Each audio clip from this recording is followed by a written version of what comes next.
I do want to say that I'm giving my personal views and not the views of Pioneer School Corporation.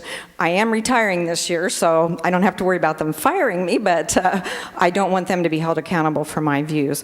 When I spoke at that session, I talked about why we might not trust the legislature, or more importantly, the governor and Tony Bennett, the head of the Department of Education. And I'll reiterate that tonight, but I want to go on with just a couple more points, because really the climate has changed since I gave that little talk.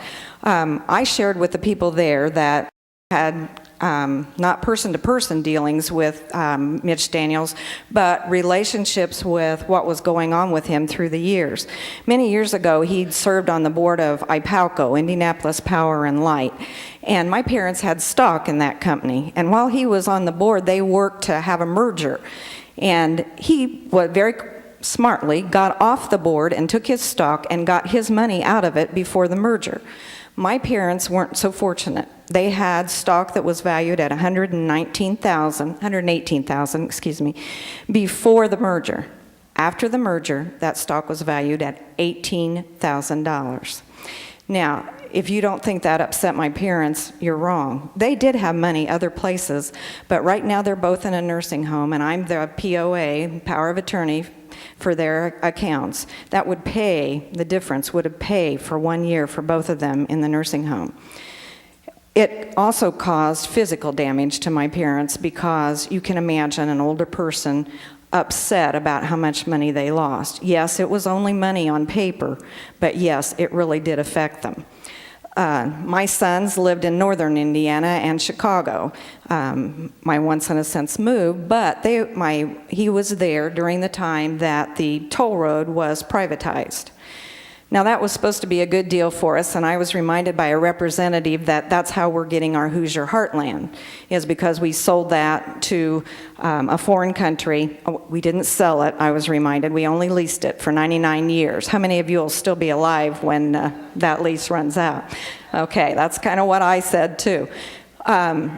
We hadn't paid for that toll road, I was told, but it wasn't taken into account either that people had jobs from that toll road. That money was in South Bend and that area. That money's gone. Now that goes to a foreign country. Part of the agreement also was that roads that ran parallel to that toll road, we're not going to do much maintenance on those roads, because people might choose to use those roads instead of the toll road. So now the local people not only have to pay, oh, and by the way, the tolls increased on that toll road. If you've gone to Chicago lately, you know that. And most of the places are automated. So the money that would have stayed in the state of Indiana isn't there as much anymore. Have any of you heard about the state hospital out here? You know what happened there. We were told the people out there didn't want their work privatized, so they made the cuts, and Mitch Daniels praised the cuts that were made. What happened out there now? Where are those jobs? A lot of them are going to be gone, aren't they? I saw a woman in Carmel on the television talking when the property taxes were cut, how that she sure hoped her services weren't cut. Now, where did she think that money was going to come from? Her services were cut, but who has to tell her that the reason that she doesn't have those services is because her local people can't afford to pay for those services anymore? Who gets the blame? The mayor, the superintendent of your public school, when we can't have the basketball program anymore because we don't have the dollars. It was really nice to shift that blame from the state to the local people. When I left that meeting that day, I was concerned about why Mitch Daniels and Tony Bennett would hate us so much. Why were they so concerned? You know, what had happened? Had one of them had a run-in at school? Did they have a child that didn't get the grade that they wanted? But then I've been watching on the news. This isn't just Indiana. This is across the nation. This isn't about education.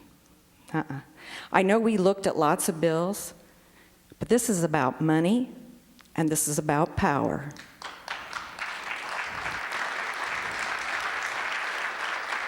It's about money, that they can't produce. They haven't gotten the jobs that they said that they would get.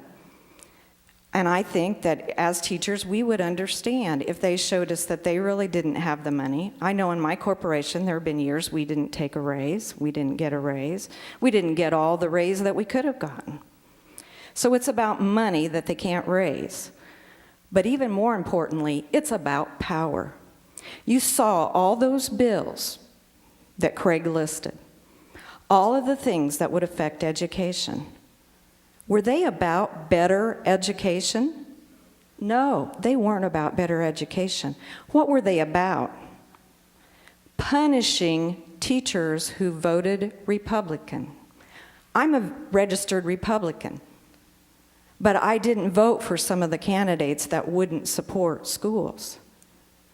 Almost everything that we looked at up there was a way to get back at teachers.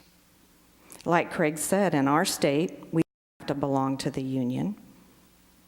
It's not required. So why would you be campaigning against that? But it's a way to pay us back for what we did. I can't think of any other reason. Can you? Did you really, really see anything that would make education better? Or did you see lots of things that would punish educators who were in there day after day doing their best job? Giving hours. We don't punch a time clock. We give those extra hours. Now, the one thing that I've kind of noticed in the last couple days and what's happening, I don't think it's going to do us a lot of good to write our senators, because you already realize what the balance of power is in the Senate in Indiana. The only place we're probably going to have a chance is if we write our representatives, plus they're reelected in 2 years, not 4. So that's going to be our best bet. And we may not win today. We may not win this year. But I feel that this will backfire on them, because parents will come to realize that it didn't do anything to help their children. There were 3 good editorials in the paper this weekend about education, and they were by local people. Mr. McNeely, the principal of All Saints, had written in kind of why he was in favor of vouchers. But after I read that, I thought, does he realize that if he gets money from the state, it will come with strings? It won't be the private school that he used to know. What will his breakfast program look like? What will his free lunch program look like? What will his sports program look like? We know what strings have come over the few years. Now, we're always told it won't happen that way.